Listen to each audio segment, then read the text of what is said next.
awera bzanza khaywan bzanza gwaywan ikhadza absha ahara ikhadza absha ahara shubzi kwa rasha wapshar bzi ubayt rataka wait akhim yabgashim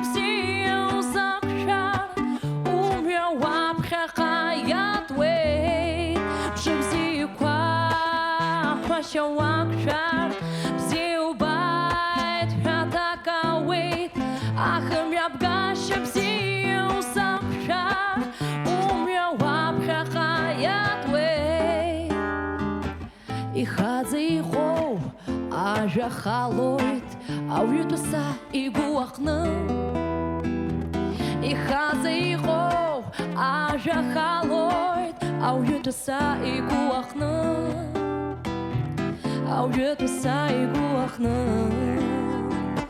Shubzi kwa rasha wapshar Bzi ubat hataka wait Achim yabgasham bzi uzakshar Umya wapchakayat wait Shubzi kwa rasha wapshar Bzi ubat hataka wait Achim yabgasham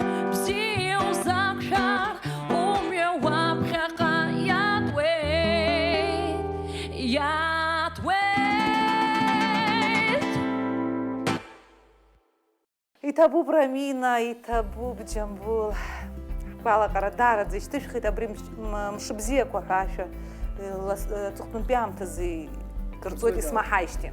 А Дарт Рахала будет? Айт, Апсу культура Ашта, Агуашква Хартвейт. Взяла Шабдейт. Ой, Хашты топ.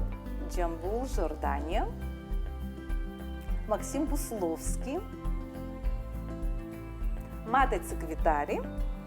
Свеза. Рамина Заде. Анна Гуния. Ейза Зиге Бзела Шабит. Артишиш Бойбша. Из Дыройши Хазарот. Из Замдыройша Хут. А гитарист Ша Ахтоп Уаха. Апсу культура Аштача. А гитара.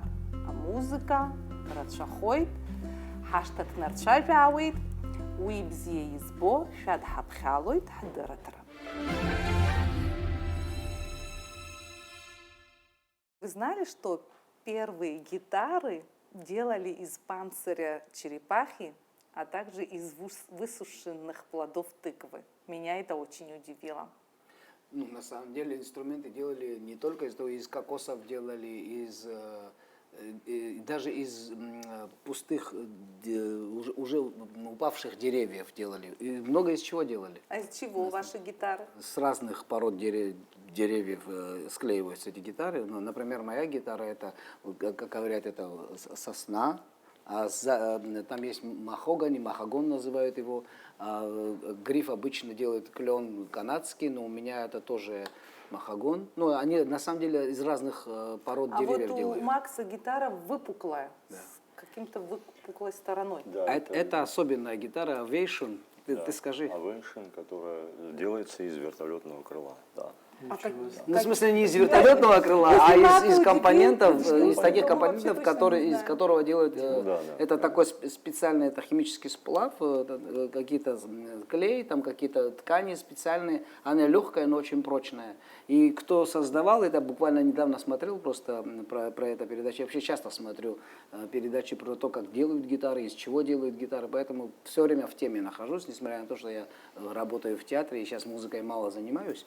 И вот именно вот эти Ovation гитары, им около 60 лет уже именно вот этого образца. Гитары, которые вот именно задняя часть делается из специального такого материала синтетического, это не дерево. То есть она не подвергается ни сырости, ни жаре, она не ломается, не кривится. А вот обычные гитары, они, конечно, акустические гитары. Они электрогитары, Электрогитары тоже, да, из разных пород деревьев. И там специфическая особенность заключается в том, что много чего зависит от звукоснимателей. Но я думаю, мы сегодня коснемся темы техники и пальцев. То есть вначале мне казалось, когда я только делал первые шаги, что очень много зависит от дерева, обязательно инструмент. Если дорогой, ты точно хорошо будешь звучать, но оказалось чуть по-другому, но это мы, наверное, потом этой темой. Какие коснемся. особенности звучания у разного дерева? Да, то есть зависит от того, от породы дерева, помимо того, что от породы дерева зависит от полностью от комплектации, от комплектующих, от звукоснимателей и От струн. от струн, да, от калибра струн, от высоты струн, и вот эти все технические характеристики в совокупности, да, они создают определенное звучание. И вот, к примеру, почему, допустим, гитары ценятся раритетные, ценятся, которые вот максимально, вот, называется кастом-шоп, когда вот такая ручная сборка, индивидуальный подход, потому что я думаю, для многих музыкантов гитара — это вот как живое существо, как человек. Очень часто гитарам даже дают имена. И, А вы даете имена? Я, к сожалению, нет. Меня вот, как она называется, с завода... Это особенные гурманы так делают. Да, Например, да. Стив Vai, да, у него там есть серия гитар, там, и они специально под него делается. Это... Да, Некоторые машины свои так Да, называют, да? была история, как вот Биби Кинг потерял свою гитару, и за 250 тысяч долларов он ее вернул, ее звали Люсиль. И у него была бы такая серийная, ее могли бы много раз сделать, но он говорит, вот именно вот эта гитара мне нужна, ему его вернули. Вот, а так все упирается, конечно, помимо в гитару, в то оборудование, в которое оно подключается, и, естественно, в пальцы, в технику. Мы вот Это- начали с инструмента. Мне интересно, как произошло ваше знакомство с гитарой? Да, это была вообще очень интересная история. Я думаю, что если бы это со мной не произошло, я думал бы, это какой-то голливудский фильм, потому что музыку я любил слушать, к гитаре какой-то предрасположенности у меня особенно не было. И если кто-то чем-то занимается, в подавляющем большинстве случаев это вот что-то с детства, там, до 5-7 класса, вот куда-то ходят. Мои друзья, которые ходили на фортепиано и которые плакали и говорили, что нам не нравится сольфеджио, я не понимал, что это такое сольфеджио, во-первых, почему они плачут. Музыка же это такое прекрасное явление. И вот в 10 классе со мной произошла такая история. Мой отец помогал своему другу там, дома по ремонту, и папа говорит, что слышу звук, но понимаю, что это звук не из колонок, а вот какой-то живая электрогитара звучит.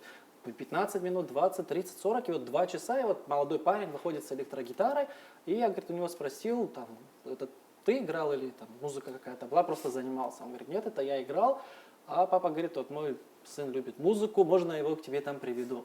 Вот А я к кто нему, этот его Дату зовут, он сейчас давно не занимается музыкой, он жил в Элоре, я живу в Ачамчире, он жил в Элоре, и я пешком ходил к нему туда. Вот первый раз я к нему пришел, и когда я к нему зашел, у него комната... Это два брата, которые... Да, Андрей, да. Вот, и я к нему зашел, у него комната полностью обклеена Джимми Хендрикс, Пинк Флойд, Лед Зеппелин, вот это вот... Такая атмосфера, да. Да, 80-е, 90-е, рок-романтика, вот это вот все. И я тогда в должной мере не мог оценить его технические способности, но меня это очень сильно поразило, поскольку он сыграл моих любимых исполнителей, которых я слушал там, с пластинки, с кассеты, тогда я слушал кассеты. И это было настолько удивительно, я не понимал, что вообще звук электрогитары может так заряжать. Доломиты. Я пришел домой Доломиты, и говорю, вот, я хочу гитару, а поскольку я учился хорошо, мне сказали, а ты знаешь, что это тебе может помешать в учебе? Я говорю, я обещаю, учеба будет на своем месте. И гитара, вот первую акустическую гитару я тогда приобрел в 10 Нейропсихологи классе. говорят, что музыка, наоборот, помогает школьникам, чтобы учиться лучше. Она мотивирует, например, я Мозг быстренько работает. переключусь насчет того, что я не был самым хорошим учеником в школе, хотя до 9 класса, хотя считался как бы, скажем так, способным. Но был страшным лентяем, троечником. Я помню, мне вот в 9-классный, тогда еще, да, аттестат у меня там сколько-то троек, и 2 четверки, и 1 пятерка по пению или что-то такое. Все. То есть, как бы, а то получилось, что я как раз, вот, как у Маты случилась история, но у меня чуть раньше знакомство с гитарой произошло. Я, например, в первом классе, маленький еще был, 5-6 лет, а у нас дома была гитара. Я как-то рассказывал эту историю, но просто быстренько обновлю. Но я до шкафа не мог достать. Это была гитара моей сестры старшей. Ей как-то дедушка купил, она старше меня на 10 лет, но, естественно, и как-то у нее не пошло, 7-струнная гитара была. И я когда уже стал 6-летний, я достал эту гитару, что-то бренчал, кому-то это дома надоело, мама там настроила как смогла. Например, вот, мы перед тем, как начали эту передачу, говорила, что раньше люди играли на гитарах. Моя Да, бабушка действительно, играла без действительно нотной в деревнях мои соседи тоже бабульки играли. И тут оказалось, мама мне показала какую-то там легкую песенку одну, я ее сразу сыграл. То есть как бы это не всегда получается, но у меня так получилось, что пальцы сразу встали. И тут оказалось, что дедушка что-то умеет мой, он мне что-то показал. Оказалось, что отец мой что-то умеет, и потом еще и бабушка Не тоже. просто она у вас появилась, гитара, Да, да? представляешь, и вот они вот показали по одной какой-то там песенке, вот легкой какие-то народные, и вот это я играл, бренчал, все такое. И потом эту гитару как-то поломали, старшие братья, так получилось, и до 9 класса не было никакой возможности где-то учиться, но в Ачамчирах не было ничего. И потом уже в 9 классе у нас появились курсы гитары, и мама как-то узнала, и я туда пошел, и оттуда уже моя началась Моя сценическая первая жизнь. гитара. Моя Какой первая ты- гитара, какую я вам радость сейчас ты скажу, испытал, когда я понял, ее что она купил на твоя? свои деньги. Я вам О, да, а это- как заработал? Как заработал? Я колотил ящики. Да. Я на лето устроился на работу, да, ну так получилось. У меня не было гитары. Это как-то все сразу получилось. 9 класс я закончил, я уже пошел на гитару, ну так вот ходил, ну мне сразу стало получаться, те легкие упражнения, но я уже достаточно взрослый был, пальцы крепкие были. И я у Жорик у Минкабиридзе ходил. Да. Ну, ты Да, да, так я его знаю, понаслышке, наверное, знаешь его. Так вот, то, что я заработал, 25 рублей стоила гитара моя первая. Я купил на свои деньги. И она бракованная попадалась. Да. Та треснута. Я не заметил, он взял гитару, домой прихожу, и отец увидел, говорит, и он написал записку, он знал этого продавца, пожалуйста, говорит, вот поменяй эту гитару.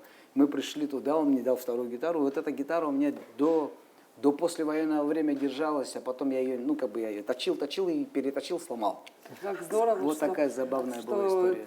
Раньше тратили на инструменты, современные дети на Sony PlayStation собирают и на телефоны.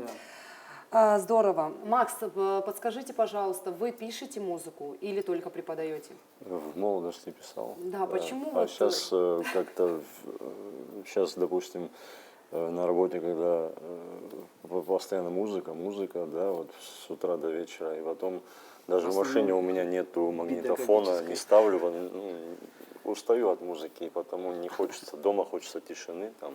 Вот вы говорили, что вы играли вещь Макса. Не, Да? в моем дипломном спектакле играла музыка Максима. У них был дуэт с Ольгой Да, Хромых, соль, да. а «Соль» назывался такой, ну, дуэт, ансамбль. И вот они, тогда было очень сложно записывать. Я, кстати, вам записал, по-моему, фонограмму, да? Да, ты нам много фонограмм записал, 3 или 4. Еще до 3 или компьютера, 4, еще на да. вот этом Ингином И это инструменте. было очень красиво, фонограмма. У меня есть, кстати, ваш многим диск до сих нравится. пор.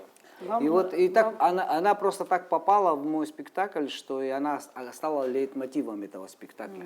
Так что был Максим, опыт сколько такой. лет вы преподаете в школе Уже Ковача? 24. Сколько? Ну, это серьезно. А сколько учеников у вас было? Были такие яркие, Да, талантливые среди конечно, них? они всегда есть. Нужно им найти их стиль, вот, и гитару хорошую нужно найти тоже, как И говорили о направить, гитарах. Да. да. Если плохой инструмент, конечно, или у человека, ну, сейчас все дорогое, трудно приобретать, конечно, хороший инструмент. Сегодня Максим пришел со своим учеником для участия в нашей программе Нар Кварчи. Почему вы выбрали именно этого ученика? У него есть талант? Да, конечно, очень талантливый мальчик. Все, что вот мы с ним делали, причем в любое направление, и классика, и рок легкий, он все играл, и у него такое большое будущее, если он просвязится с этим, конечно. Вы сегодня будете с ним на пару играть? Да, да. А какую вещь? Из кинофильма «Миссия невыполнима». С Томом Крузом. Тогда приглашаем вас, будем Да, смотреть. послушаем. Давайте попробуем.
спасибо за чудесный номер. Желаем Нару успехов. У него все хорошо получается. Думаю, что он станет большим профессионалом с таким наставником, как вы. Хотела спросить, как вы считаете, вот композиторство это дар свыше или это развиваемый навык? Не могу сказать точно. Может быть даже и развивается что-то постепенно. Все-таки, наверное, да, должно что-то должен быть и должно дар. Думаю, развиваться обязательно нужно именно в музыкальном плане. То есть, допустим, ты сочинил что-то, 2-3 ноты пошло, да, а дальше технически нужно же сыграть это. Нужно развить гармонию, услышать, понять гармонию. То есть это и дар в первую очередь, а во вторую очередь уже Такой микс. Работа над собой, работа конечно. над собой, конечно, да. А сколько всего вами создано собственных произведений? Много, не считал, но они многие не записаны, да. То есть просто пыляться где-то в В папке? голове. В голове.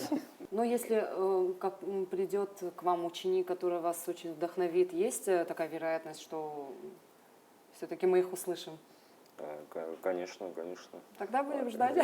Мы играли на концертах, тоже вот бывало что-то из моего, так что бывало. Мне кажется, от людей тоже очень многое зависит, с которыми работаете или встречаете. Наверное, они все-таки вдохновляют. Мне так кажется со стороны. Вас Да люди- все может вдохновить, все, и Ну, стихи. Джамбул это- пишет песни.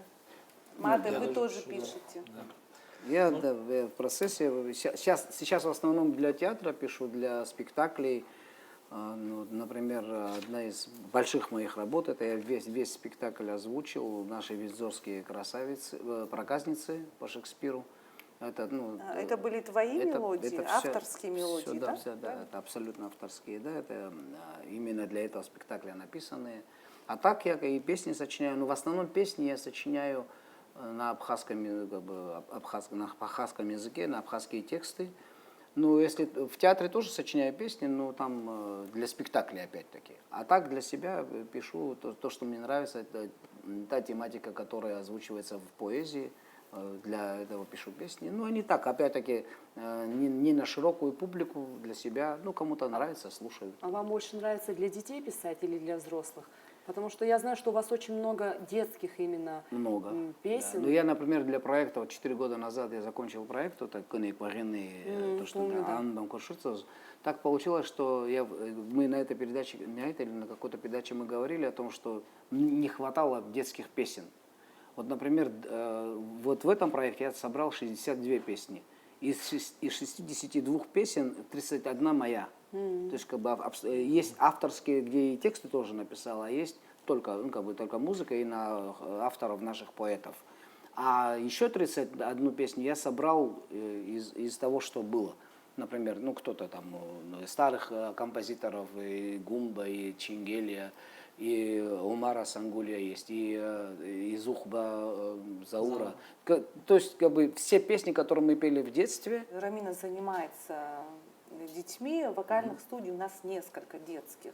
Если вот столько песен для детей написаны, они просто, никто ими не пользуется, почему вы не хотите взять эти песни спеть, если, конечно, Хотим. дает автор?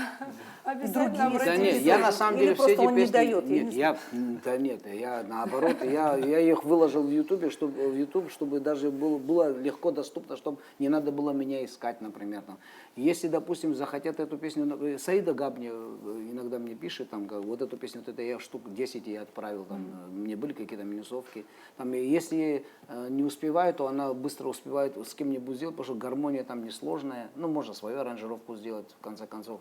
Не только мои, вообще песни, те, которые в этом проекте собраны. А там 67 песен у меня.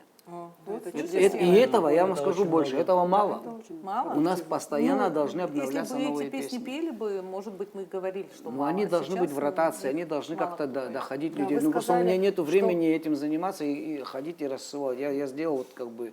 Вы И те, как-то кто... сказали, что даже в каком-то смысле навязчиво нужно их доносить, потому Конечно. что нету... Конечно. Нету Должна быть локаций, такая где не площадка, где люди должны слышать это. Там, это радио должно быть, это телевидение, это и тот же YouTube, Instagram, везде они должны ротироваться. Но этим заниматься должен отдельный человек. Я не успеваю этим заниматься. А маты, да, маты или маты, Маты, кстати, маты, маты. А вы где поете песни? Я не пою, я работаю в студии со своими коллегами. Мой друг вот на турбазе, у него студия своя дома, Тимур Пачкория, и мы работаем с местными исполнителями. Сейчас у нас есть хороший контакт с нашими коллегами из России, которые работают с топовыми артистами, но это уже чуть-чуть когда попозже, потому что мы сейчас кое к чему готовимся, и некоторую информацию просто из-за определенных причин тоже раскрывать не Ну, могу. вы пишете аранжировки я на пишу их аранжировки, песни, да, я насколько я стараюсь свой материал тоже писать. Из моего материала, вот я свой материал собираю с 2010 года, до того, как у меня был там компьютер и звуковое оборудование, которое мог записать профессионально, я записывал, я думаю, многим гитаристам это знакомо, на диктофон. Потому что даже вот сейчас, когда ты держишь в руках гитару, ноутбук или компьютер далеко, чтобы идея какая-то не пропала. не ушла, ты записываешь на диктофон. И я вот прошлое лето сидел и структурировал свои идеи. И у меня там 3000 с чем-то дорожек собралось. Это там кусочки в разных жанрах, стилях, соло и так далее. И вот это вот все структурировать и систематизировать ушло много времени. Ну, там каждую папку структурируешь по жанрам, стилям, чтобы ты мог ориентироваться. Вот единственная композиция, которую сейчас я выпустил, вот моя, она звучит в проекте «Горная Абхазия» у Тенгиза Тарба. Дело в том, что я выложил свою композицию без видео, вот, подобрал какую-то картинку, которая мне казалась более соотносится с тем музыкальным содержанием, которое есть, и представитель команды у Тенгиза Тарба, Сергей Звинский, он увидел эту композицию, он говорит: кстати, ты знаешь, у нас есть проект, я говорю, естественно, проект «Горная Абхазия», кто о нем не знает, это один из моих любимых проектов, и у них был видеоряд, но не было музыки. А поскольку основная проблема заключается в том, что звуковая дорожка, которую ты используешь, может прилететь за авторские права, да, поскольку ты не можешь использовать чужую композицию, и они предложили, как ты отнесешься, если будет твоя композиция. Я говорю, С радостью. это лучшее развитие событий, потому что наша природа настолько прекрасна, и для меня большая честь принимать участие в этом проекте, поскольку это видео транслируется и за рубежом тоже.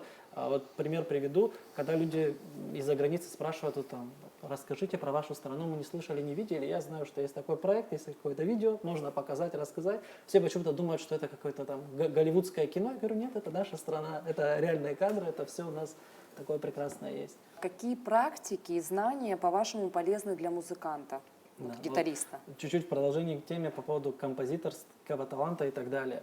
Для меня слово «талант», когда я начинал заниматься музыкой, было вот либо Богом поцелован, либо нет. Либо там ты талантливый, предрасположенный, либо нет. Это абсолютное заблуждение, на мой взгляд, поскольку я всегда стараюсь изучать и вообще слушать, смотреть разные интервью, читать разные научные работы, которые связаны с восприятием вообще человека музыкой, как это вообще психофизика звука работает. И 99%, это, кстати, наверное, не только музыки касается, вот мы же всегда видим результат, мы видим актера, который играет хорошо, спортсмена, футболиста, который показывает результаты, это тоже касается и музыки. Мы забываем огромную работу, тренировки, практику и еще раз практику. Допустим, гитара такой инструмент, в отличие от вокала, допустим, если у тебя есть какие-то данные, нету в мире такого случая, где вот Максим сегодня играл замечательную, прекрасную композицию, что человек взял в руки гитару и сыграл такое. Это нужен опыт, нужна практика, и предрасположенность какая-то все равно у человека плюс-минус может быть. Опять же, эта предрасположенность зависит от того, в какой окружающей среде ребенок растет. К примеру, почему часто в семьях, где есть музыкальные инструменты, вот как раз Джамбул о чем-то говорил, ты слышал звуки, слышал музыку, и хочешь, не хочешь, ты впитываешь это. Ты можешь в этом направлении пойти или не пойти, но тебя уже окружает такая среда, которая дает тебе небольшую фору. Слух, он так устроен, что ты можешь слушать, можешь слышать, но мозг это все всегда будет воспринимать. Поэтому, опять же, те техники, они все развиваются. Я вот недавно смотрел мастер-класс Ханса Зиммера, это выдающийся композитор, где он очень четко разрушил многие, может, даже какие-то радужные мечты людей, которые вот музыку воспринимают как что-то заоблачное, какое-то вот воздушное. И где он сказал, вот у нас есть определенные алгоритмы. математика, физика и музыка — это вещи, которые настолько друг с другом связаны, что очень удивляешься. И когда ты понимаешь, что для того, чтобы там, художник, я имею в виду там, режиссер, хочет создать драматическую какую-то напряженную обстановку, он создает определенное звучание, определенное сочетание нот и аккордов. Если он хочет что-то веселое сделать, это уже все придумано до нас и изучено хорошо. И мне кажется, как-то глупо было бы этим не пользоваться и говорить о том, что там, я не талантливый, я не буду учиться там, и так далее. Мат, вы пришли к нам с гитарой. Говорите вы хорошо. Сейчас мы послушаем, как вы играете на электрогитаре. Я хотела сказать нашим телезрителям, что это живой звук. Сегодня никакой фонограммы. Сыграли? Сыграем, да. Какую композицию сыграете? Да, я хотел бы сыграть две композиции. Вообще, у меня две любимые группы. Одна из них Pink Floyd. Я хотел бы сыграть мою любимую композицию, моей любимой группы. И любимый гитарист тоже у меня Дэвид Гилмор. Это концертная версия с концерта 94 года. «Пульс» называется концерт. И композиция называется «Comfortable Numb». Это из альбома «Стена». Очень знаменитая группа, песня. И почему я выбрал именно концертную версию? Потому что концертная версия включает в себя импровизацию, и оно там, с точки зрения хронометража пошире.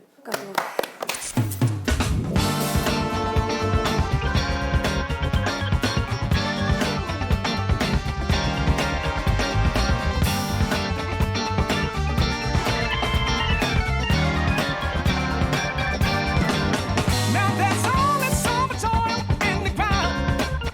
Sooner or later there won't be much around. Tell this to your kids while you're driving around downtown. That's only so much oil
бас-гитаристы редко довольны своей игрой.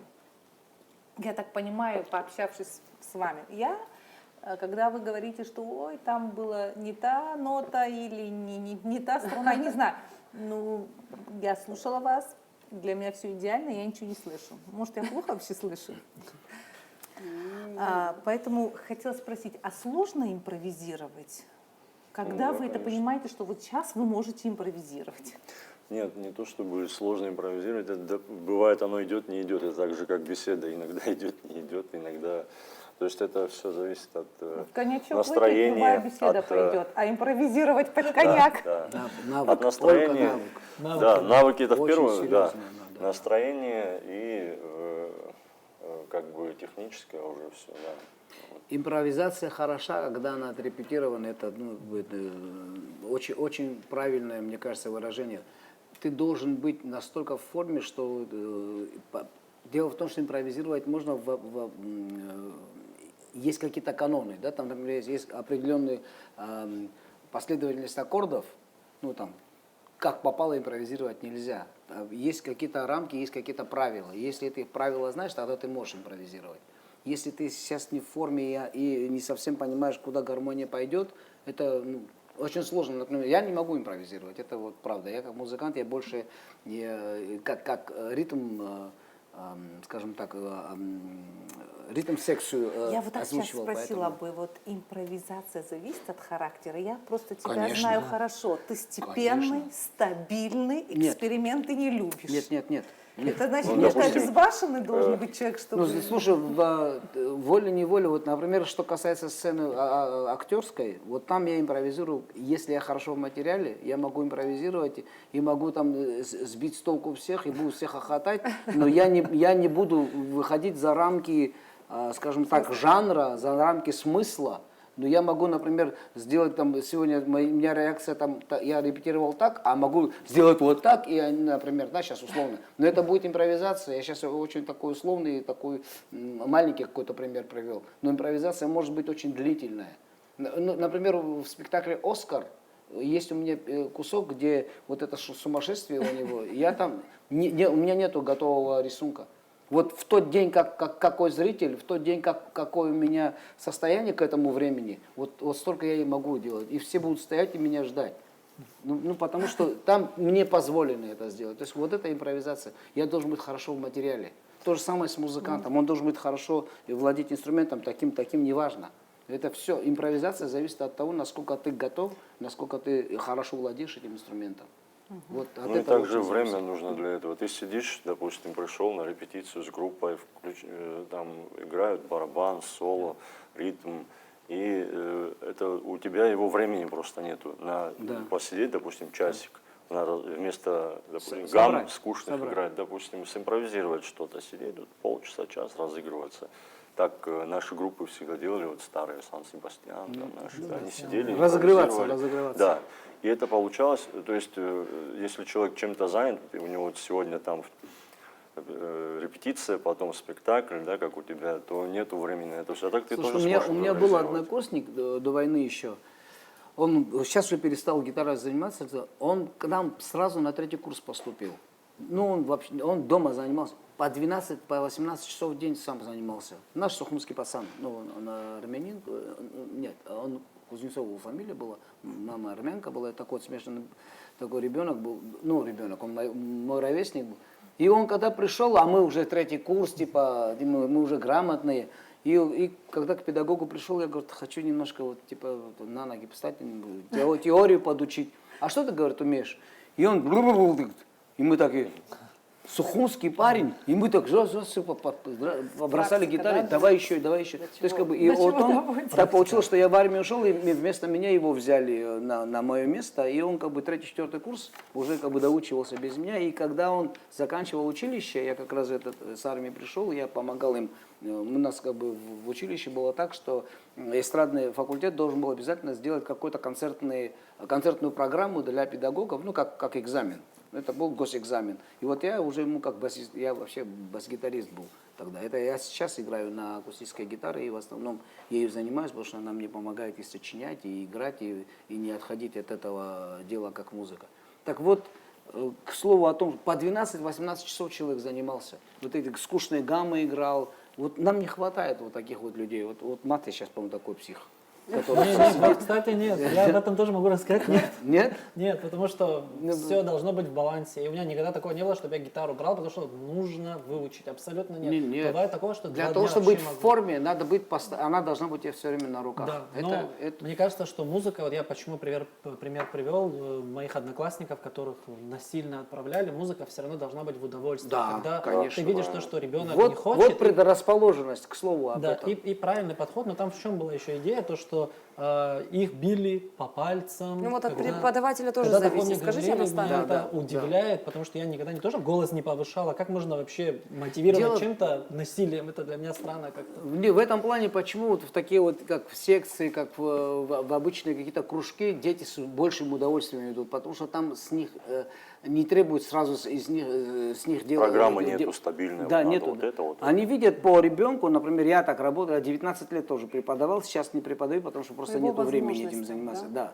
И поэтому ко мне дети, чтобы возможности. кто-то насильно, они убегали из дома. И не потому, что я хороший, потому что более неформальная обстановка. А в школах, я сам был в музыкальной школе, я тоже через полгода бросил школу. Потому что тоже, вот как он говорит, так били, непонятно. И там все там хотели из каждого ученика сделать Моцарта, я не знаю, там, да, и Рихтера. Ну, невозможно так. Ну, это не к слову о том, хорошо ли это плохо. Ну, Подход. Да, очень, очень важно, чтобы педагога полюбил ученик. Это очень важно.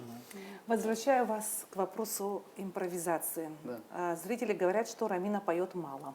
Подтверждаю, одну песню спела, а сейчас Джака у нас в студии. Джамбул, надо говорить Джамбул, да, представитель? Джамбул и Рамина. Может, вы нам что-то симпровизируете и споете? На что вы готовы? Для меня большая честь с удовольствием. А что будете петь? Песню из репертуара Аллы Пугачевой, так же, как все. Но она в современном Как таком все, звучании. как все, как все. Хорошо. Спасибо.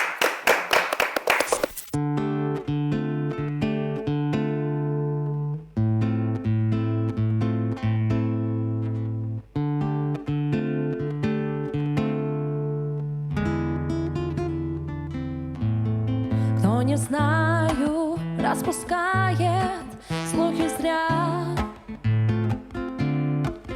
что живу я без печали и забот, что на свете всех удачливее я,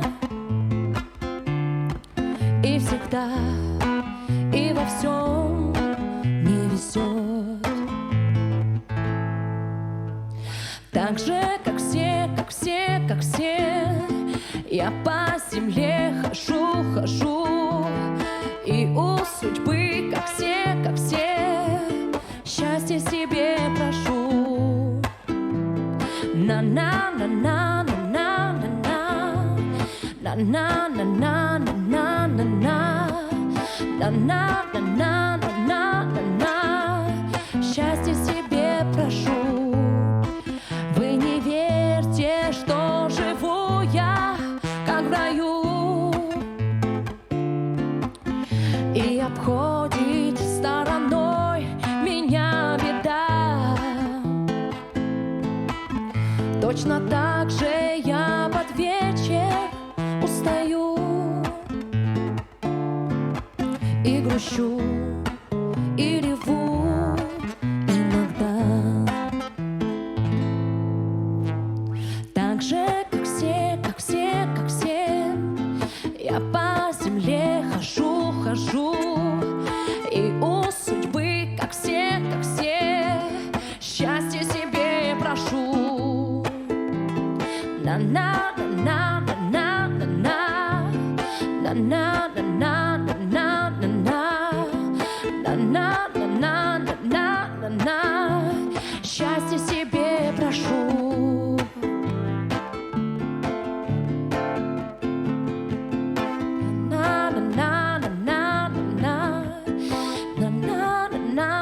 На-на-на-на-на-на, счастье себе прошу.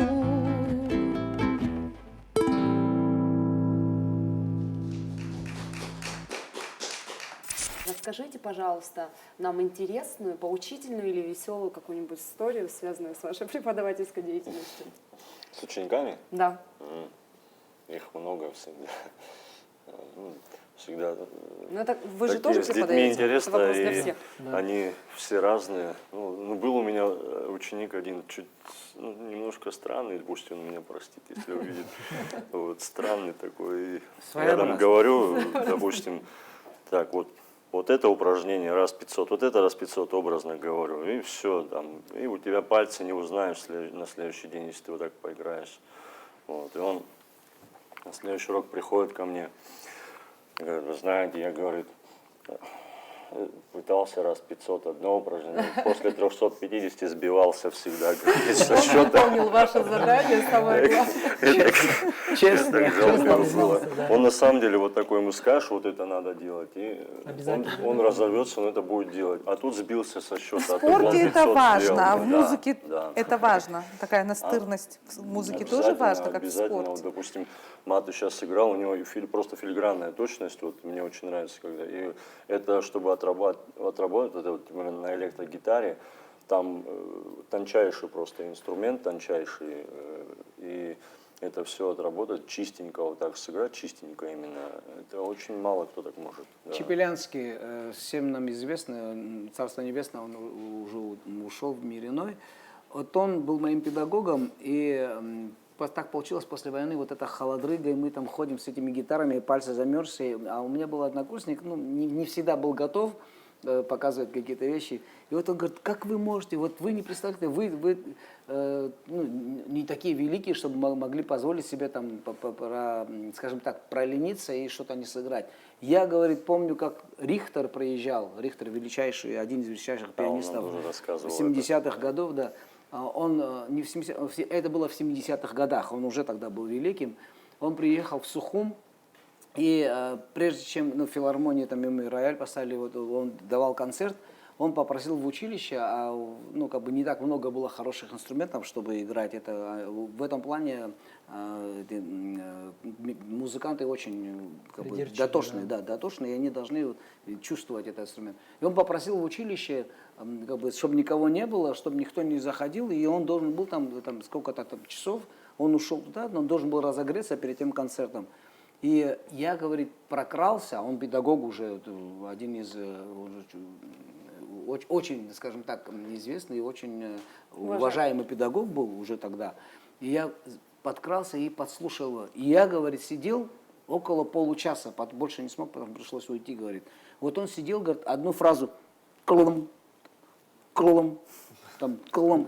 Какая-то фраза ему не нравилась, какой-то там Рахманиновской, не знаю, какой-нибудь композиции, и он вот эту часть пока говорил, и вот он сидел, взрослый человек, никто бы, как ты говоришь, ни один бы зритель это не увидел.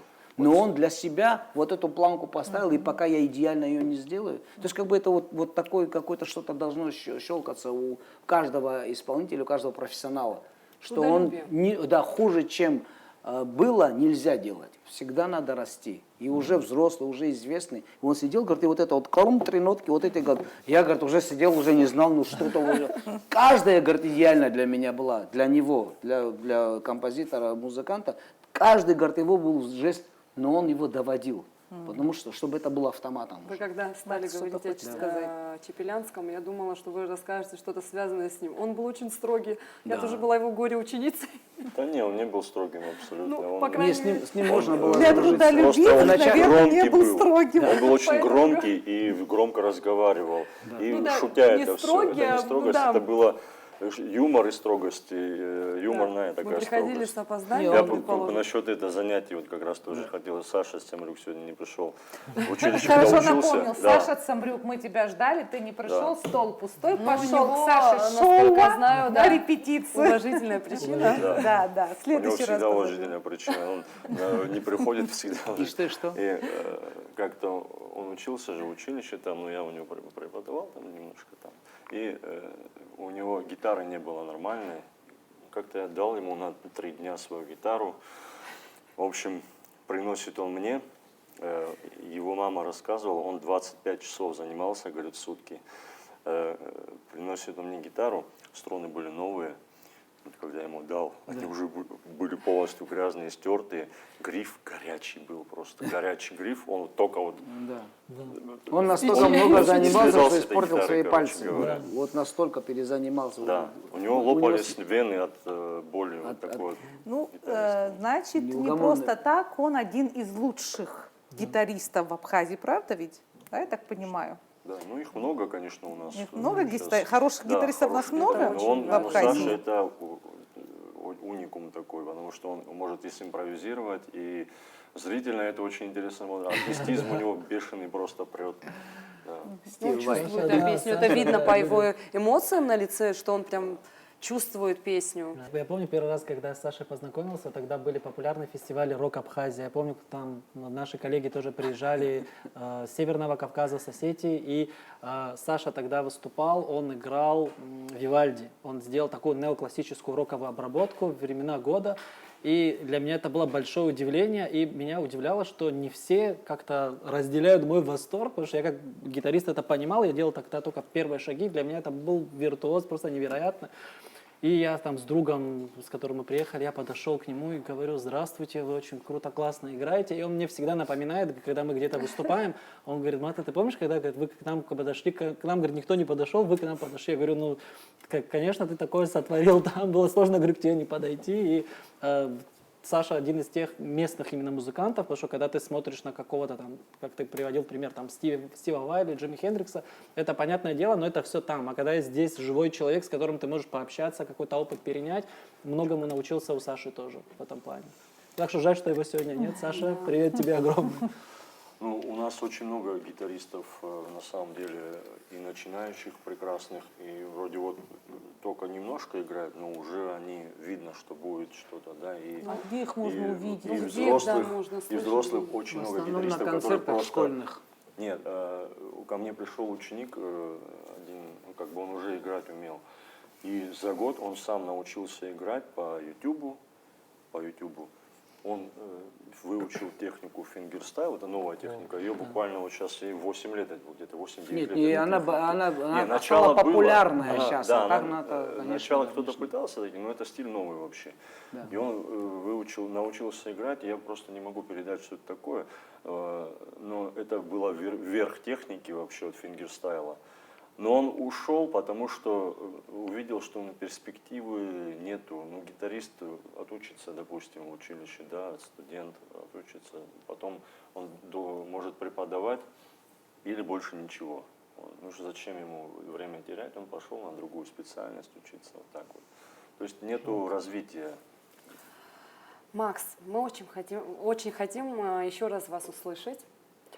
Вы готовы нас порадовать еще одним номером? Стараемся. А что сыграете? Арабское капричо Франциско Тарек. А под нее танцевать можно? Под все можно танцевать. Я готова.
артисты, вокалисты, у нас часто бывают комплексы во время, во время выступления на сцене. Есть ли такая вот ситуация с музыкантами?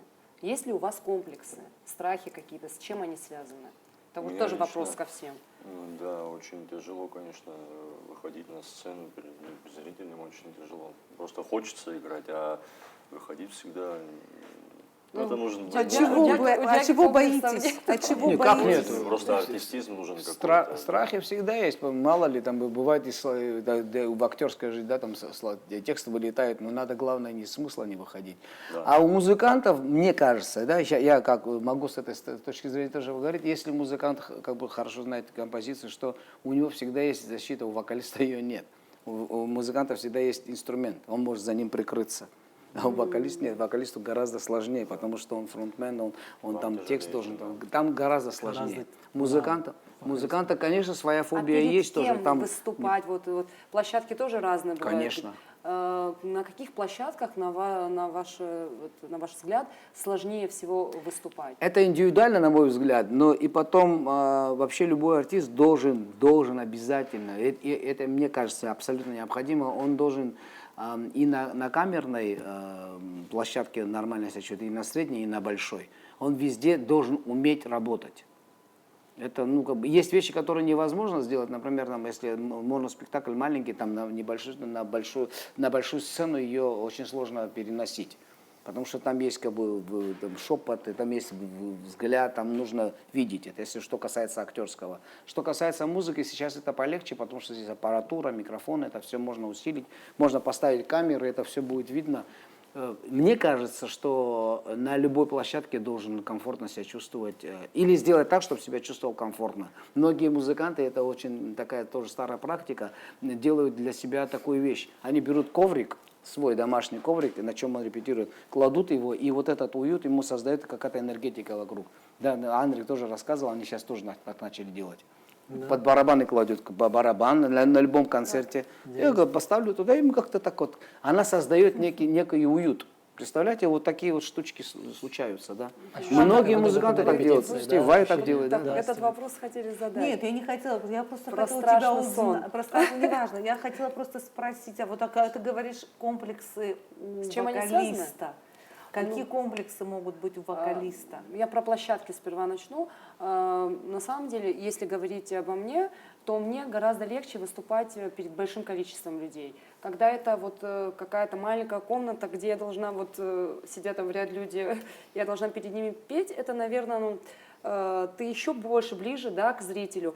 И очень тяжело полностью прочувствовать песню, да, ты больше начинаешь думать о том, как ты выглядишь, как ты споешь, а как это со стороны выглядит. Ну, в общем, есть страхи для меня это для количество камерной. людей, да. Камера меня не смущает. Не камерная обстановка. Да, не камерная обстановка, да. А вот если говорить про камеру, в смысле про видеозапись, меня это вообще абсолютно не смущает. А так, конечно, все зависит от того, какое у тебя сегодня состояние. Может быть, человек плохо себя чувствует, и он знает, что вот сейчас, вот здесь ему тяжело будет эту нотку взять, уже начинает об этом думать, и это ему мешает. О том, как он выглядит, очень многое зависит. По крайней мере, если говорить о девушках-артистках, для них очень важно, как они выглядят. В общем, много Ты очень нюансов. красиво выглядишь и всегда, так что -1 комплекс.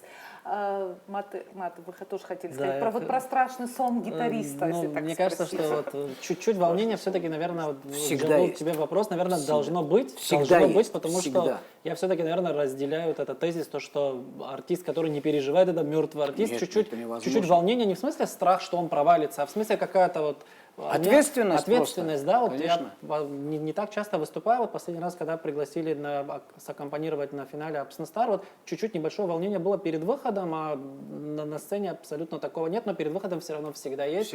Как бы ты там свои композиции не знал, мне кажется, что у инструменталистов есть такая тема, что всегда должен быть запас техники обязательно. Да. То есть, если ты композицию, 100% композиции ты играешь вот прям впритык, дополнительные внешние воздействия, там свет, люди, зал, какая-то, как бы ты ни подготовился, все равно технически что-то может не так пойти. Тебе могут сказать, там, подожди, постой, мы там перенастроим звук, свет, и это все накладывает какие-то дополнительные нагрузки на восприятие. Вот, поэтому всегда лучше вот технически быть с запасом подготовленным. А вот к вашему вопросу, страшный сон, да, мне всегда сложно. Вот я небольшую информацию, как мы с Абзой связывались по поводу того, что вот сегодня у нас передача.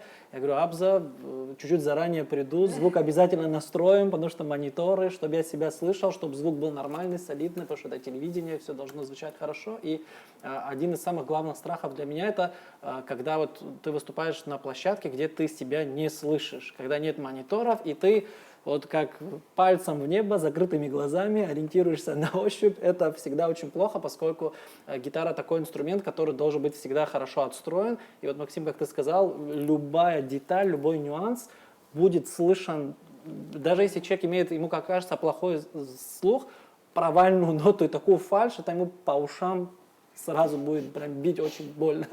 Особенно, если это будет в записи. Особенно, если это будет в записи. Это вообще катастрофа. Поблагодарим Абзагу Марухба. Да, Абзаг Марухба обеспечивает нам качественный звук нашей программе. Он наш музыкальный редактор. Спасибо, Абса. Смотрю на ваши руки, пальцы. Руки и пальцы гитариста отличаются? Вы можете по пальцам узнать человека, это гитарист или нет?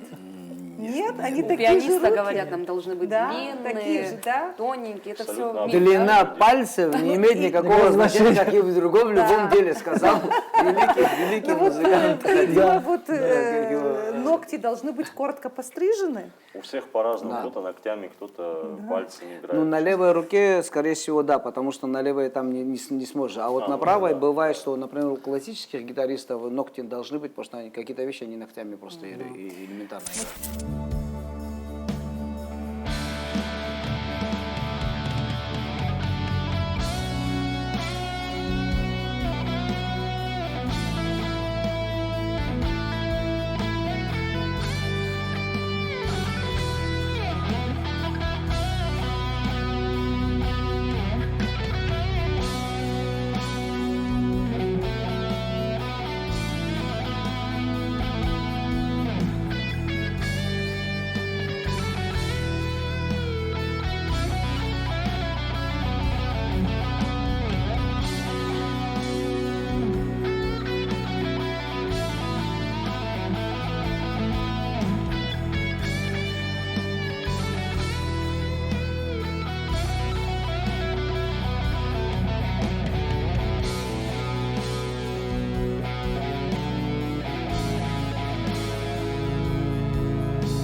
это, наверное, слишком громко. Вот что бы мы могли сделать в Абхазии, создать какие-то площадки вот для развития гитаристов, чтобы их было больше хороших, профессиональных гитаристов? Вот до какого-то этапа вы доводите, те, кто занимается с учениками, а дальше что? Я думаю, это также и танцоры хотят площадки выступать, и гитаристы хотят площадки молодые выступать. Но тут зависит от того, ну, делали вот концерты гитаристов, да, а зрители придут, не придут. Это нужно и время подготовка концертов, выступать. Это очень сложно озвучить, потому что озвучить нужны, допустим, классика, допустим, да, нужно 4-5 классических гитар одинаковых, допустим, они с подключением или с микрофоном одинаковых. Если, а у нас, у меня всегда история такая, мы приходим там, Тимур, прекрасный звукорежиссер, там, да, наш, приходим, ну, говорю, вот 5 разных гитар, надо, чтобы они как одна звучали. Две с подключением, две с микрофоном, Да, одна мертвая. Головная боль сразу, То да, есть это не, звукаря. в данном случае это не вариант, или должны быть, ну, это финансы, как всегда, все в финансы упирается, да.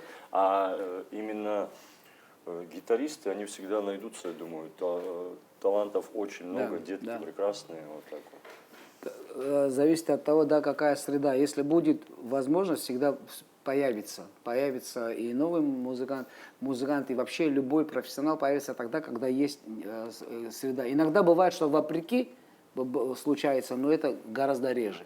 Но если есть как-то Петров, тоже знаете, Петр Дмитриевич Петров, это тоже мой педагог, вот он говорил, на пустом месте ничего не бывает. Почему, говорит, такие, как Моцарт, Гайден, порождались вот тогда? Потому что в тот период в каждом доме должно было стоять фортепиано. Волей-неволей какой-нибудь ребенок придет, побринчает, и вот поэтому она не случается одним разом. То есть должна быть своего рода система. Если у нас, например, была бы площадка такая, доступная для ребят молодых, для взрослых уже не могу, мне гораздо легче сделать, хотя это тоже сложно. Для молодых это очень сложно. У них должен быть обязательно какой-то путеводитель, у них должен быть некий, ну, так, условно, пастырь. У них должна быть возможность где-то постоянно, в любой момент, там, по расписанию и по расписанию, приходить и возможность реализовывать свои какие-то желания. Они могут, допустим, у себя в гараже там, репетировать, что-то играть, но куда это выносить? Потому что музыкальные клубы должны, клубы должны быть. Пускай это будет маленькие кафе, но они должны постоянно работать. Пускай это будет сначала раз в месяц, потом это будет 2 раза в месяц. Мы сейчас говорим о музыкальных клубах, чтобы зрители поняли, что мы... Какие клубы, да? Только дело в том, что там должна быть определенная публика собираться. Да? Вот просто так пришел, там потом там драка началась, такого не должно. Это тоже должно каким-то образом подаваться. Пускай это будет квартирник, не квартирник. Ну, если не будет человека, кто это ведет и кто это держит на пульсе, оно само собой не случится. Такого не бывает. Да. Ну, я не могу за свой опыт сказать, за свой жизненный опыт, что такое было, такого не может быть. Допустим, такое может стихийно один раз нечаянно получиться, а ты захочешь второй раз сделать, а как это получилось? А никто не сделал, потому что где-то не записано. Ну, в общем, у нас есть замечательные гитаристы, у нас есть музыканты, нам нужен организатор, который мог бы создавать вот такие фестивали, нам нужна площадки. Постоянная площадка, пускай одна, две, ну хотя бы одна, но она должна постоянно работать. И вот этот, кто вот этой площадкой заведует, например, я в свое время хотел так сделать на самом деле. Я пытался даже так делать, был такой период, это было, я еще тогда в Доме юношества работал педагогом, и когда уже собрались у меня команды, уже много ребят уже какие-то ансамбли организовали, и я попытался их всех собирать. Я в Русском театре у нас в кафе делал ежемесячные вот такие сборы. А я помню это. И вот ежемесячные. И я полгода только продержался. Я скажу почему. Да. Знаете, в чем тяжесть? Это при том, что мне площадку давали бесплатно.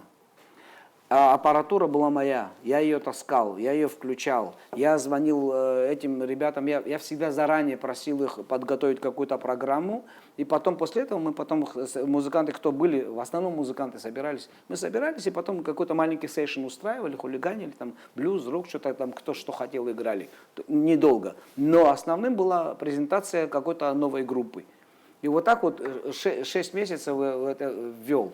И так получилось, что дальше просто у меня сил не было. Потому что мне проходилось самому, так сказать. Почему? Потому что я не хотел мучать этих ребят, которые должны были прийти.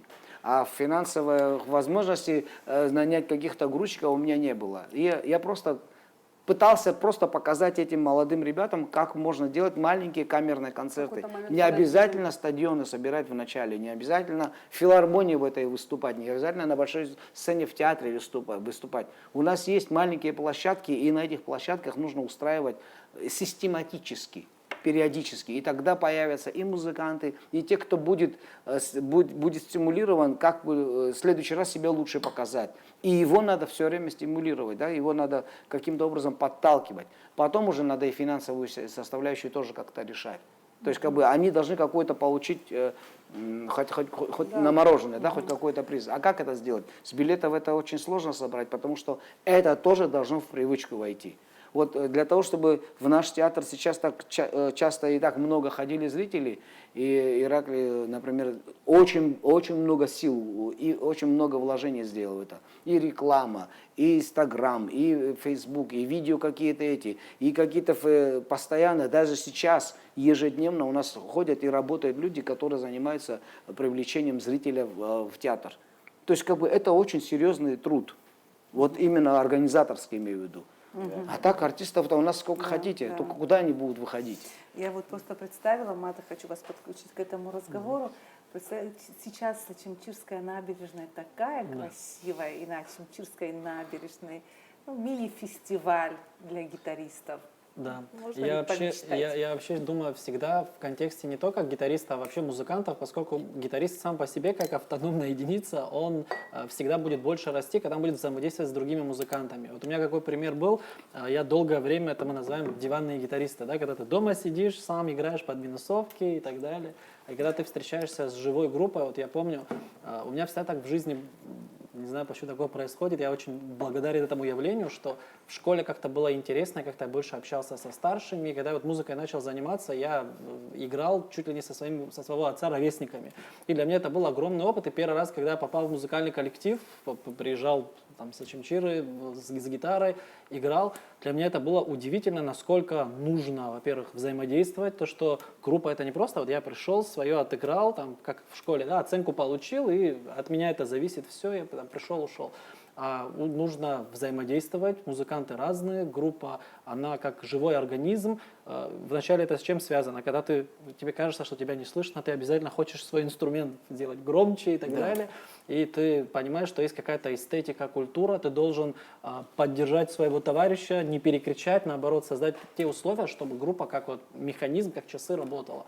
Вот. А так, вот Джамбул про то, что ты говорил, джем сейшн, и как раз это к разговору один из первых вопросов, который у нас был про импровизацию. Да. Когда у тебя есть площадка, где ты можешь прийти, вот позвонить, там, Джамбул, я сегодня вечером хочу поиграть, Джамбул звонит барабанщику, потом басисту, и мы собираемся без подготовки, без репетиции, что-то наигрываем, репетируем, мы собрались один раз, второй, третий, и через несколько лет уже у нас какой-то... Если смогли сговориться, то получилась какая-то... Да. Кстати, хороший эпизод из фильма про Фредди Меркьюри, не помню, как он называется, но там просто один кусочек есть. Богемская рапсодия, да? Наверное, да. Был период, когда Фредди Меркьюри, он ушел из Queen и попытался сольной деятельностью заняться. Он ехал в Германию, нанял там каких-то крутейших там музыкантов. В общем, он сделал какой-то альбом, и это оказался провальным альбомом. Он вернулся к Queen, и ребята говорят, я не могу, я должен с вами работать. Они, а что тебе не понравилось? Они же такие крутые музыканты, то есть без подколов, ничего. Да, ребята, дело в том, что, говорит, а разве они не сделали то, что ты хочешь? Как раз таки, говорит, они сделали так, как я хочу, говорит. Да. А надо, говорит, чтобы каждый из вас что-то привносил в мою идею, и тогда получится. Вот это коллективное творчество, она и создала Queen, а не только Фредди Меркьюри, как мы. Даже такие великие. То есть, как бы вот работа в коллективе – это самая большая проблема нашего современного, поэтому появились вот эти диванные, как я, в принципе, сейчас работаю один, и сижу с компьютером, сам сочиняю, я иногда зову каких-то музыкантов, там, например, Алхаса, там, или же Мишу могу позвать, и мне живой инструмент нужен, я делаю аранжировку, он мне дописывает свои инструменты туда. То есть, как бы, вот, а для меня все-таки ценнее, когда у меня есть коллектив, когда есть всегда на кого можно опереться. А вот есть какие-то Это очень компьютерные важно. программы или мобильные приложения, которые вашим студентам, ученикам помогают? Их куча, Огромное количество. множество, да, огромное множество. Дело в том, Они что... действительно помогают им, Да. если они одни без вас Нет, занимаются? конечно, можно заниматься самостоятельно. Мне кажется, что основная задача любого преподавателя – это научить учиться, чтобы самостоятельно, чтобы он не был прикреплен пожизненно Именно, к тебе, именно. он должен самостоятельно. Показать Вот, путь. простой пример, как у меня, допустим, занятия проходят, за час, который мы занимаемся с учеником, мы обязательно должны четко отработать, что он должен делать дома пошагово. И, слава богу, есть у всех, все умеют хорошо пользоваться телефонами, особенно у молодежи никаких проблем с этим нет. Они всегда присылают домашнее задание, я знаю, что он дома, количество повторений, которые он делает это правильно, поскольку если он будет неправильно заучивать, он там 1000 повторений сыграет, он с этим и придет. и еще испортит пальцы. Еще испортит, да. Поэтому очень много возможностей, когда сейчас говорят, вот мне там нужно вдохновение, мне нужно то и все. Нет. Я вспоминаю как раз рассказы наших местных музыкантов, когда не было ни ютуба, ни интернета, ничего, разбирали на кассетах, которые было ужасного качества. Понятное дело, половина зажевывала, половина там тональность особо даже не разберешь, но самое главное желание. Догадывались. И поэтому, да, когда вот приводят, понятное дело, кто-то взрослый, сознательный там, ученик приходит, он четко знает, что он хочет, а когда родители приводят детей, всегда задаю вопрос сразу, вот, для чего тебе это нужно? Тебе это нужно или тебя вот отправили, потому что вот, наш сосед, Мама, мальчик папа тоже заставила. хочет, да, и вот мы тоже А хотим. где вы преподаете? Я преподаю онлайн и преподаю в Ачамчире. Вот у меня ученики с Ачамчира и с Ачамчирского района приезжают. Вот. На сегодняшний день 10 учеников у меня, и вот когда, кстати, вот фраза, да, не было бы счастья, да несчастье помогло, я онлайн никогда не занимался, когда ковид, когда мы были все заперты, Пришлось, да. мой друг, который живет в Германии, он говорит, слушай, у меня гитара здесь, и я, говорит, меня никуда не выпускают, наш карантин и их карантин чуть-чуть отличается, его, правда, никуда не выпускали, и он говорит, я и так сижу, давай научи меня. Я говорю, хорошо, без проблем. Очень хорошо сработало.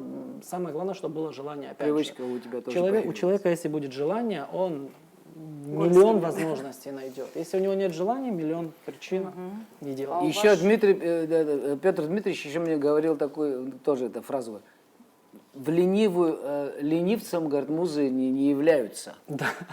Муза появится только после какого-то количества вложенного труда. Муза. Это Чайковский, говорит, так А говорит. у нас во дворе Так говорили, что, везет тому, кто везет. Поэтому то же самое, только в другой интерпретации. по-народному. Да, по-народному. Спасибо вам за содержательный разговор. Не могу сказать, что я очень хорошо понимаю эту тему. Я попыталась почитать в интернете. Вот у меня даже шпаргалочка лежит там про Джорджа Харрисона, про Брайан Мэй. Но это все не понадобилось. Это все Мне пахари. мне было пахари. интересно вас слушать. А еще и интереснее наслаждаться музыкой, живой музыкой. Вы профессионалы, гитаристы. Слишком громко. Да, слишком громко. Я называю так крепкий любитель, энтузиаст. Хочу поблагодарить, спасибо за интересную беседу, за новую информацию. Мне кажется, зрителям будет это интересно. И я очень надеюсь, что у нас будет много-много новых музыкантов, которым мы будем потом отдавать своих детей на обучение. Может быть, наши дети тоже будут когда-то музыкантами. Время покажет. В любом случае, спасибо большое за профессионализм. И мы готовы послушать финальную песню. Да, готовы послушать финальную песню.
Apsu kultūra aš tau baško, isna gertų, a kultūra warz.